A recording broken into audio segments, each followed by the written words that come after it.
दुनिया में बहुत से नबी आए, सुनिए, हर नबी पर नमाज फर्ज थी।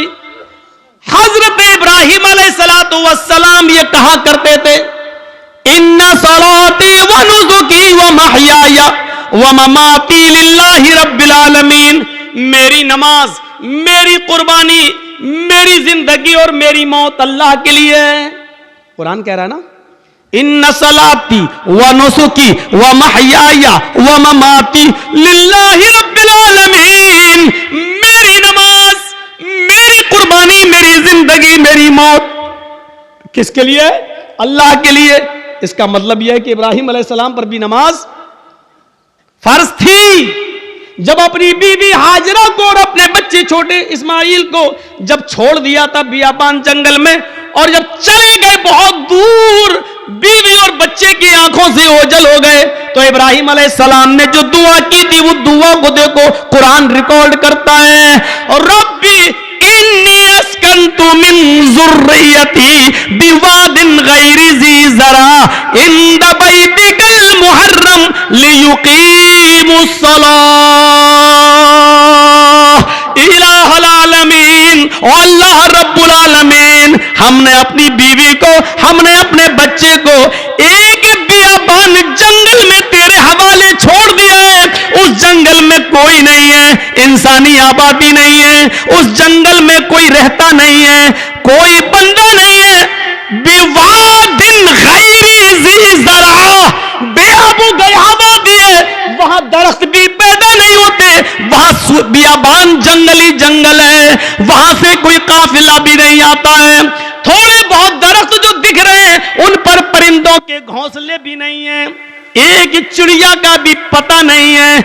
ऐसी बियाबान जंगल में जो गैर आबाद है, गैर ज़ी ज़रा है, उस जंगल में हमने अपने बीवी बच्चों को छोड़ दिया है।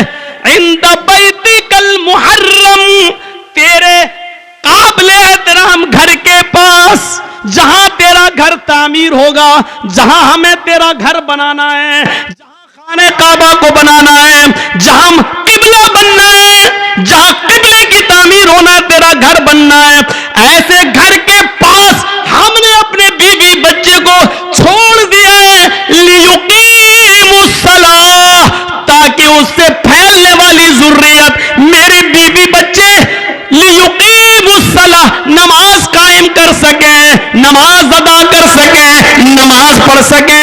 अपने बीवी को और बच्चे को छोड़ दिया है, एक भी परिंदा नहीं है, काफिला नहीं है, इंसान नहीं रह रहा है, साए साए बीतती है, खतरनाक जानवरों का डेरा है, लेकिन यही खाने काबा बनना है, यही अल्लाह का घर बनना है, इसी खाने काबा का तवाफ आगे चल के होना है, और सारी दुनिया इसी की तरफ आगे चल कर रुख करके नमाज पढ़ने वाली है। हमें इसी जगह पर अपने बीवी बच्चों को छोड़ दिया है, ताकि मेरी बीवी से, मेरे बच्चों से जो नस्ल फैले, जो तादाद बढ़े, जो संख्या बढ़े, जो आबादी बढ़े, लियुकीमुस सलाह, वो तेरे लिए नमाज पढ़ सकें, वो नमाज कायम करें, वो नमाज पढ़ने वाले हों। इब्राहिम अलैहिस्सलाम ये दुआ कर रहे हैं, हमने अपनी बीवी और बच्चों को ऐसी जगह छोड़ा है जो बिल्कुल बियाबान है, लेकिन हमने वहां इसलिए छोड़ा है, वहां तेरा घर है इसलिए छोड़ा, ताकि वो नमाज अदा करें, नमाज पढ़ें। कुरान की इस आयत से हमें पता चलना चाहिए कि नमाज की अहमियत क्या है। यही नमाज है। हजरत मूसा अलैहिस्सलातु वस्सलाम को अल्लाह ने हुक्म दिया था, व अक़िमिस सलात लिज़िक्री, आए मूसा तुम मेरी याद के लिए, मुझे याद करने के लिए नमाज कायम करो। पता चला कि ये नमाज मूसा अलैहिस्सलाम पर भी फर्ज थी, इब्राहिम पर भी फर्ज थी, नूह अलैहिस्सलाम पर भी फर्ज थी। ये नमाज लुकमान अलैहिस्सलाम पर भी फर्ज थी, और लुकमान अलैहिस्सलाम तो अपने बेटे से कह रहे हैं, कुरान कहता है, या बुनैया अक़िमिस सलाह, आए मेरे बेटे नमाज कायम कर। ये नमाज लुकमान और उसके बेटे पर भी फर्ज थी। रहा नबी अकरम का मसला, तो अल्लाह के नबी का मसला तो मैंने अभी बयान कर दिया। अम्मा आयशा कहती है अजान की आवाज सुनकर मुझे हटा देते, मुझसे दूर हो जाते, ऐसा लगता जैसे मुझे जानते ही नहीं है, ऐसा लगता जैसे मुझे पहचानते ही नहीं है, कभी हमें देखा ही नहीं है, ऐसा महसूस होता है जैसे ये हमें पहचान ही नहीं रहे हैं। ये नमाज का हाल जिसको आज हमने बहुत हल्के में ले लिया है, मर्जी आई पढ़ो। अगर नमाज के बारे में सही जानकारी मिल जाए तो उससे आप अंदाजा लगा सकते हैं कि बेनमाजी की मुआशरे में क्या हैसियत है। बेनमाजी के घर खाना खाना जायज नहीं है, बेनमाजी की शादी में शिरकत करना जायज नहीं है।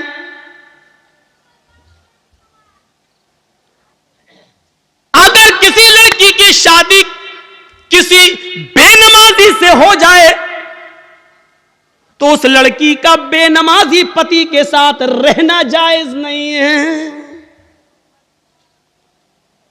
समझाए, मानता है तो ठीक है, नहीं मानता तो अलग हो जाए। सवाल यह है कि वो तलाक ना दे तो तलाक देने की जरूरत ही नहीं है, क्योंकि बेनमाजी मुसलमान ही नहीं है, और जब मुसलमान नहीं है तो किसी काफिर के निकाह में रहने की जरूरत भी नहीं है। ये निकाह ऑटोमेटिकली फिस्क, अपने आप खत्म। बेनमाजी के हाथ का खाना जायज नहीं है, बेनमाजी के हाथ का पानी जायज नहीं है।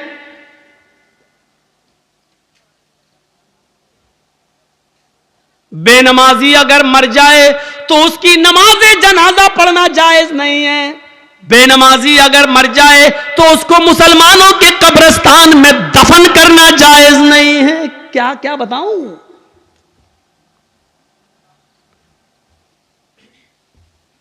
लेकिन सब चल रहा है। कितना बड़ा दिल गुर्दा है आज, जिसकी हैसियत ये हो और शादी के मौके पर हम ये ना देखें। पूछते हैं लड़की पढ़ी लिखी है? हाँ। कितनी? कुरान पढ़ी है। कितना बड़ा कारनामा है, कुरान पढ़ी है। और कुरान खुलता कब है? रमजान में। फिर पूरे रमजान तक बंद रहता है। फिर जब रमजान का महीना आएगा तब वो कपड़े से खुलेगा, धूल उस वक्त धूल साफ होगी, अपने जहेज के बर्तन रोज धोएगी, अम्मा की और बाप की तरफ से मिले हुए बर्तन रोज धोएगी। लेकिन कुरान जिस जुज़दान में लिपटा हुआ है उसको महीनों हो जाते हैं, उसको साफ करने की नौबत नहीं आती। जिस तरीके से बेनमाजी औरत बेनमाजी आदमी के साथ नहीं रह सकती, उसी तरीके से नमाजी शौहर के साथ बेनमाजी औरत नहीं रह सकती।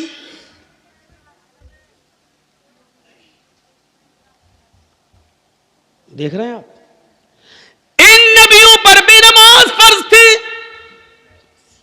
यह अलग बात है कि किसी नबी के ऊपर 2 रकात फर्ज थी, किसी नबी के ऊपर 4 रकात फर्ज थी, किसी नबी के ऊपर 3 रकात फर्ज थी, किसी के ऊपर 2 टाइम की थी, किसी के ऊपर 3 टाइम की थी, सुबह दोपहर शाम, और किसी के ऊपर 5 टाइम की थी, किसी के ऊपर 4 वक्त की भी नमाज फर्ज थी।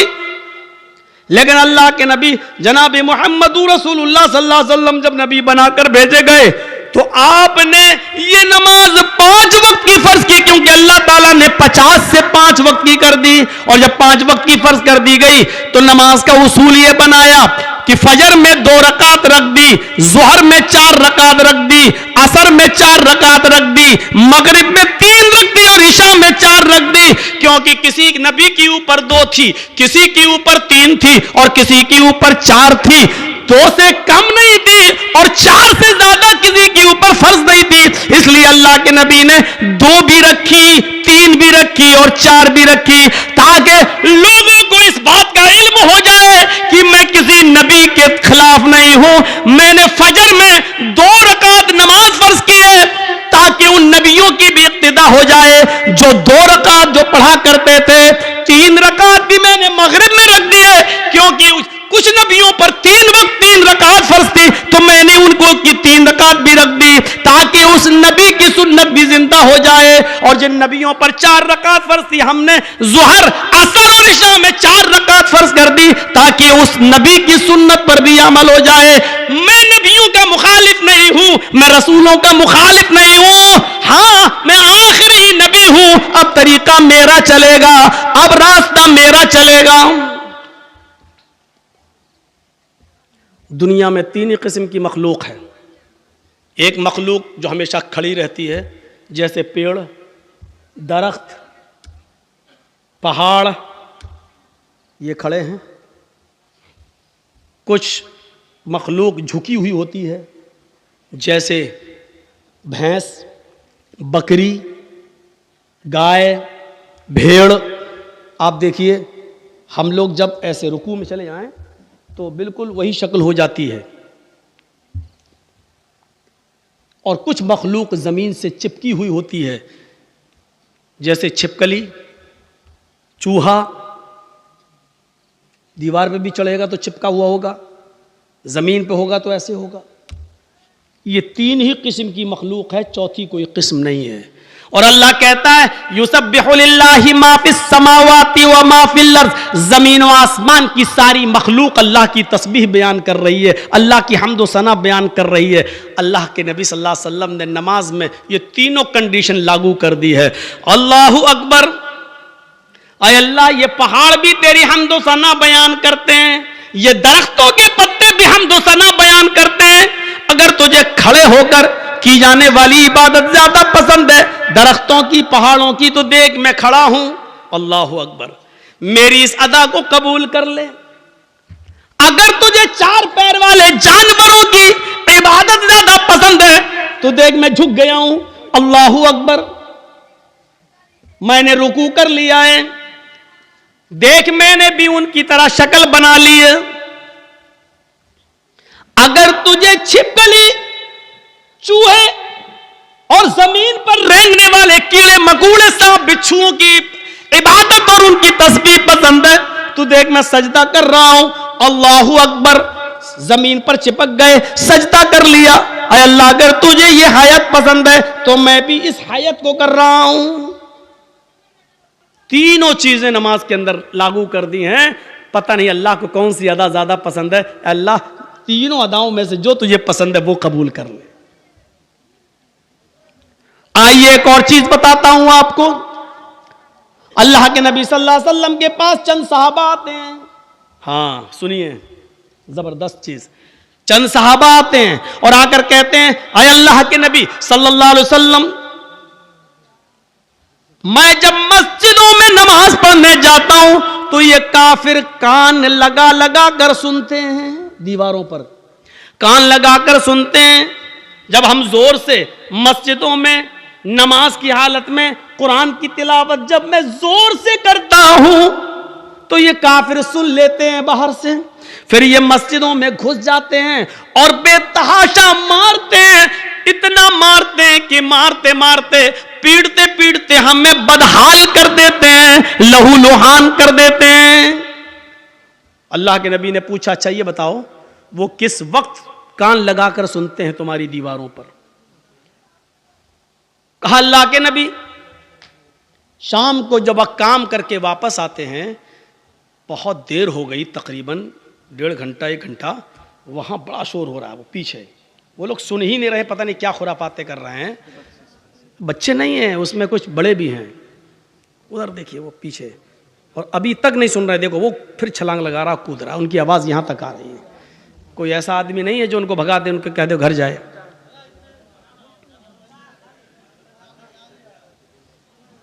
इतने शैतान बच्चे, इनके माँ बाप से पूछो, हमें हमारा दिल कहता है ये रात में पैदा हुए होंगे।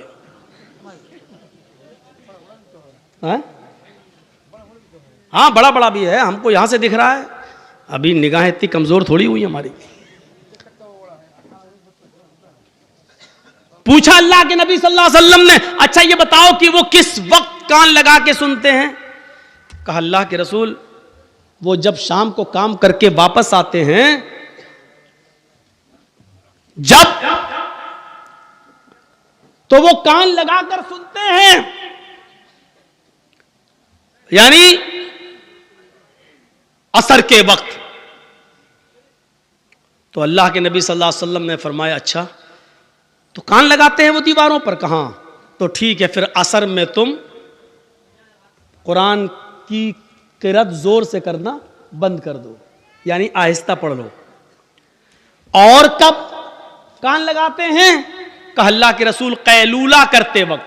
हम लोग जब दोपहर में काम करके आते हैं, घर में खाना खा के थोड़ा सोते हैं, कैलूला यानी जोहर की नमाज के वक्त वो कान लगाकर सुनते हैं और हमको पकड़ के मारते हैं जब हम जोर से कुरान की तिलावत करते हैं तब। तो अल्लाह के नबी ने कहा जोहर में भी तुम कुरान को आहिस्ता पढ़ो। देखिए, आपने ये नहीं कहा कि नमाज घर में पढ़ लो। मकामी आदमी हो, जो कहीं का रहने वाला हो, आप अपने गांव के रहने वाले हैं, तो आप अपने घर पे नमाज नहीं पढ़ेंगे। कोई मुसाफिर आदमी है, सफ़र से आया है, तो वो जहाँ ठहरा है, जहाँ रुका है, वो नमाज पढ़ सकता है अपने मकाम पर जहाँ वो ठहरा है, इसलिए कि उसको कसर में करना है, 2 रकात पढ़ना है। और मुसाफिर जोहर और असर एक साथ पढ़ सकता है, मगरिब और इशा एक साथ पढ़ सकता है, वो 2 नमाजें मिला सकता है, उसको गुंजाइश है। लेकिन मकामी आदमी को नहीं। अल्लाह के रसूल ने उनसे क्या कहा? अच्छा जोहर में मारते हैं और असर में मारते हैं? कहा तो ठीक है, जोहर में आहिस्ता पढ़ लो और असर में आहिस्ता पढ़ लो। अच्छा ये बताओ मगरिब में? का अल्लाह के रसूल वो बहुत देर से आते हैं, तो मगरिब में वो कान लगा के नहीं सुनते हैं। तो आपने फरमाया फिर मगरिब में कुरान की तिलावत जोर से करो। अच्छा ईशा में? हाँ, अल्लाह के नबी जब वो घर कारोबार करके खेती बाड़ी करके वापस आते हैं तो ईशा में भी कान लगा के सुनते हैं। आपने हाँ, तो वो ईशा में भी नहीं सुनते हैं क्योंकि थके हुए होते हैं, खाना खाया और सो गए। मगरिब के बाद आते हैं, सुनते नहीं हैं, इसलिए आपने कहा मगरिब में पढ़ो जोर से। ईशा की नमाज आप इतनी देर से पढ़ते हैं कि उनको नींद आ जाती है, वो ईशा में भी नहीं सुनते। आपने फरमाया तो ईशा में भी पढ़ो। अच्छा फजर में? कहा अल्लाह के नबी फजर में तो वो खुद ही घोड़ा बेच के सोते रहते हैं। तो आपने कहा फिर फजर में भी जोर से तिलावत करो। पहले ये 5 वक्त जोर से तिलावत होती थी, 5 नमाजों में जोर से पढ़ा जाता था अल्हम्दुलिल्लाह रब्बिल आलमीन। जब सहाबा ने शिकायत की कि अल्लाह के रसूल ये हमें मारते हैं, कानों में दीवारों पे कान लगाते हैं, सुन लेते पढ़ रहे हैं तो मारते हैं, पीटते हैं, इतना मारते हैं कि लहू लुहान हो जाते हैं। तो आपने कहा कब मारते हैं? कहा जोहर में। आपने कहा जोहर में आहिस्ता पढ़ो। कब मारते हैं? कहा असर में। असर में भी आहिस्ता पढ़ो। मगरिब में? कहा नहीं, जोर से पढ़ो। इशा में सो जाते हैं वो, जोर से पढ़ो। फजर में नहीं उठते हैं वो, जोर से पढ़ो। मेरे भाइयों ये सिलसिला चलता रहा, बहुत दिनों तक ये सिलसिला चलता रहा, और इतने दिनों तक ये सिलसिला चला कि मक्का फतह हो गया। जब मक्का में कामयाबी मिल गई और नबी की हुकूमत आ गई, तब सहाबा किराम ने फिर अर्ज किया। अब जो चीज बताना चाहता हूं वो सुनिए। अब सहाबा ने अर्ज किया, आए अल्लाह के नबी, जब हमारे हालात खराब थे, जब ये हमें मारते थे, पीटते थे, जिसकी वजह से आपने आहिस्ता पढ़ने का हुक्म दे दिया था जोहर में और असर में, अब तो ये मारते नहीं है, अब तो हुकूमत हमारे हाथ में आ गई, अब तो मक्का और मदीना की बागडोर हमारे हाथ में है, तो आए अल्लाह के नबी हमें पहले वाली इजाजत दे दीजिए, अब हम फिर से 5 वक्त की नमाजों में जोर से तिलावत करें। भाई हालात अब खत्म हो गए, पहले हालात बुरे थे इसलिए आपने आहिस्ता पढ़ने को कह दिया, अब तो हमारे फेवर में है हालात, अब तो हमारे हक में है हालात, तो अब क्यों हम आहिस्ता पढ़ें, अब हम जोर से पढ़ेंगे। आपने कहा नहीं, नहीं, बिल्कुल नहीं। सहाबा ने कहा अल्लाह के रसूल, क्या ये वजह नहीं थी कि ये लोग हमें मारते थे इसलिए आपने आहिस्ता पढ़ने के लिए कह दिया था? आपने कहा वजह यही थी। कहा जब वो रीजन खत्म हो गया, जब वो वजह खत्म हो गई, तो अब जोर से पढ़ने की इजाजत क्यों नहीं दी जा रही है? अल्लाह के नबी ने क्या फरमाया? आपने फरमाया इसलिए कि बाद में आने वाले लोग जब ये सोचेंगे कि जोहर में, असर में आहिस्ता पढ़ने की इजाजत क्यों दी, और मगरिब में, इशा में और फजर में जोर से तिलावत क्यों की जाती है, जब ये बाद में आने वाले लोगों को पता चलेगा, जब वो इसकी हिस्ट्री पढ़ेंगे, जब वो हदीसें पढ़ेंगे, जब उनको मालूम होगा कि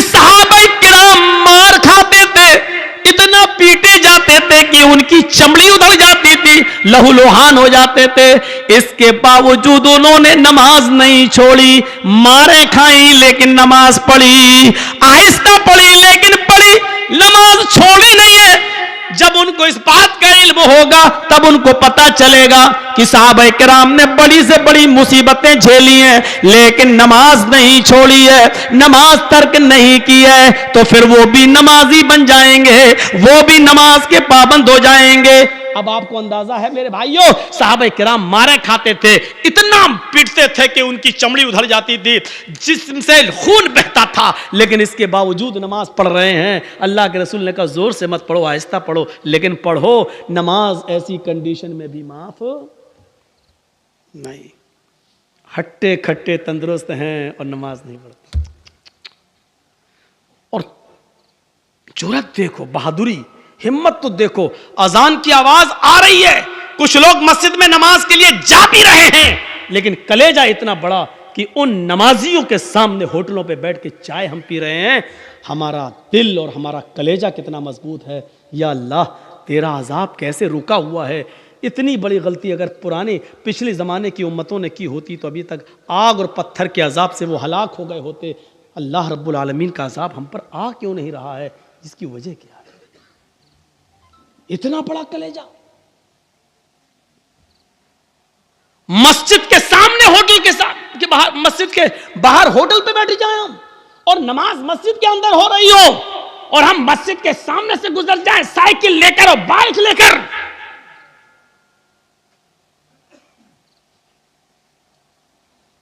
यह मस्जिद दिन भर में 5 मरतबा बद्दुआ देती है, इलाहुल आलमीन इन लोगों ने मुझे बनाया तो बड़ी शान से है, जलसे करा करा के, चंदे कर कर के, सीमेंट ले लेके, बोरियां ले लेकर, ईंटें ले लेकर हमें बनाया तो बहुत अच्छा है, खूबसूरत बना लिया, मीनारा भी बना दिया, बड़ी आलीशान बना दिया, लेकिन इलाहुल आलमीन इन्होंने मुझे वीरान कर दिया।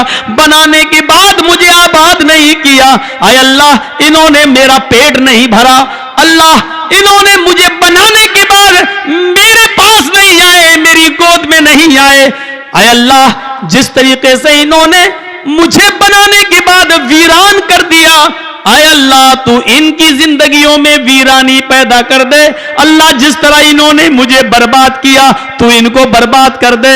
अल्लाह, जिस तरीके से इन्होंने हमें बना सवा कर दुरुस्त करने के बाद हमें भुला दिया है, आय अल्लाह तू इनको भुला दे।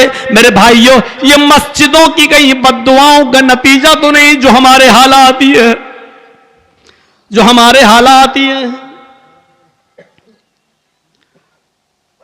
पहले जमाने में जब जंगें होती थी, नमाज का वक्त हो जाया करता था, बादशाह नमाज की हालत में, बादशाह जंग की हालत में नमाज के लिए खड़ा हो जाता था। दूसरा बादशाह ये समझता था कि ये क्या हो रहा है, बताया ये नमाज पढ़ रहे हैं, अल्लाह को याद कर रहे हैं, अल्लाह से दुआ कर रहे हैं। वो बादशाह अपनी फौज लेकर भाग जाता था, ये कहते हुए कि जो कौम तीरों और तलवारों कि सायों में भी अपने रब को न भूलती हो तो उसका रब उसे कैसे भूल जाएगा। जो कौम तलवारों के सायों में पली हुई हो, तीरों तलवारों के सायों में जो नमाज अदा कर रही हो, ऐसी पोजीशन में भी वो अपने रब को भूल नहीं रही हो, अपने रब की इबादत कर रही हो, फिर उसका रब हमारे साथ क्या करेगा अगर हमने इनको इस पोजीशन में मारा। वो अपनी फौज, अपने हथियार, अपने घोड़े, अपना सारा हथियार वहीं पर डालकर भाग जाया करते थे, ये कहते हुए कि आय अल्लाह वालों हम तुम्हारा मुकाबला नहीं कर सकते, आय अल्लाह वालों हम तुम्हारा मुकाबला नहीं कर सकते।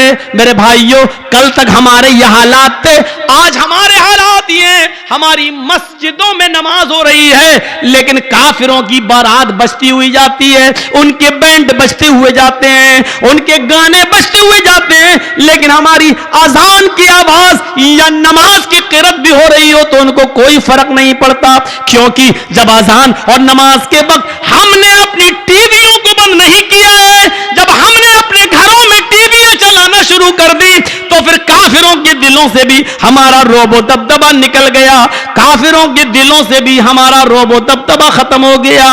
क्यों होगा? हमने काफिरों के दिलों में अपनी इज्जत बनाई ही कहां है? कहां बनाई है हमने अपनी इज्जत? ग़ज़वे अहज़ाब का वो मौका याद करो।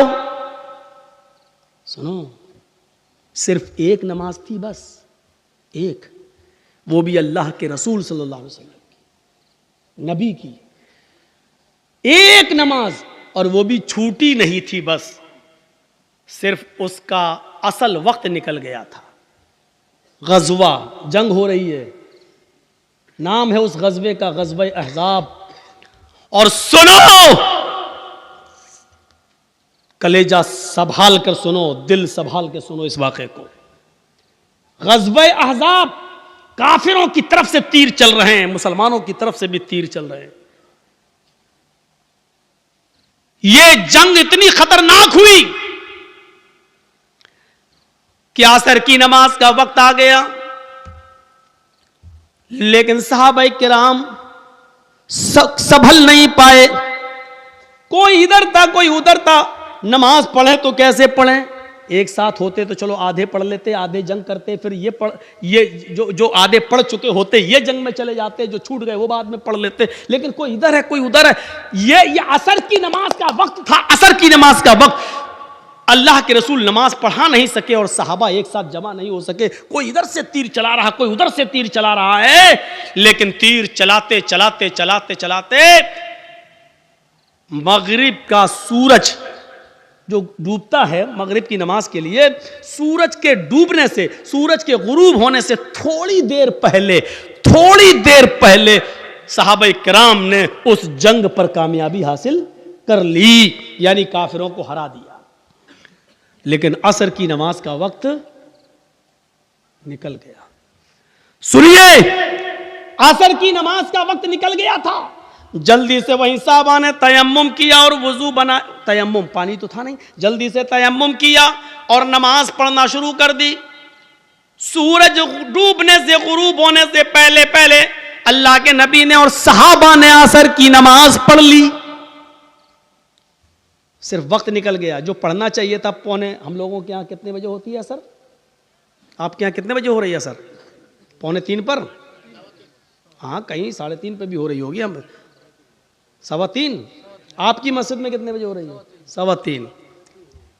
अब 3:15 की जगह पर कोई आदमी 5:15 पे नमाज पढ़े तो वक्त निकल गया ना उसका, असर का। मान लीजिए 5:30 पे सूरज डूब रहा है और 5:15 पे आदमी नमाज पढ़ रहा है, तो सूरज डूबने से पहले ही तो पढ़ रहा है वो। सूरज गुरूब होने वाला है। जल्दी से अल्लाह के रसूल ने और सहाबा ने तयम्मुम किया और नमाज पढ़ ली। और पढ़ने के बाद जो जुमले कहे वो सुनो, जो जुमले कहे उन काफिरों के लिए वो सुनो। मला अल्लाहु बुयूतहुम व कुबूरहुम नारा कमा हबसूना वशगलूना अनिस सलातिल वुस्ता। बुखारी शरीफ की हदीस के अल्फाज हैं। अल्लाह के नबी फरमाते हैं, इलाहुल आलमीन, जिन काफिरों की वजह से आज हमारी असर की नमाज का अव्वल वक्त निकल गया, आए अल्लाह, जिन काफिरों की वजह से आज मेरी असर की नमाज का असली वक्त निकल गया, वक्त पर हम नमाज नहीं पढ़ सके, सूरज डूबने से पहले आज हमने असर की नमाज पढ़ी, इसके जिम्मेदार ये काफिर हैं, ये जंग करने वाले, इनकी वजह से मेरी असर की नमाज का वक्त निकला है। मला अल्लाह बुयूतहुम, आय अल्लाह इनके घरों को तू आग से भर दे, आय अल्लाह इनके घरों में आग लगा दे, आय अल्लाह इनके घरों में तू आग से भर दे। नमाज के वक्त अपने घरों में बैठने वालों, नबी अकरम की इस बद्दुआ पर जरा गौर करो। मला अल्लाह बुयूतहुम, आय अल्लाह इनके घरों को तू आग से भर दे।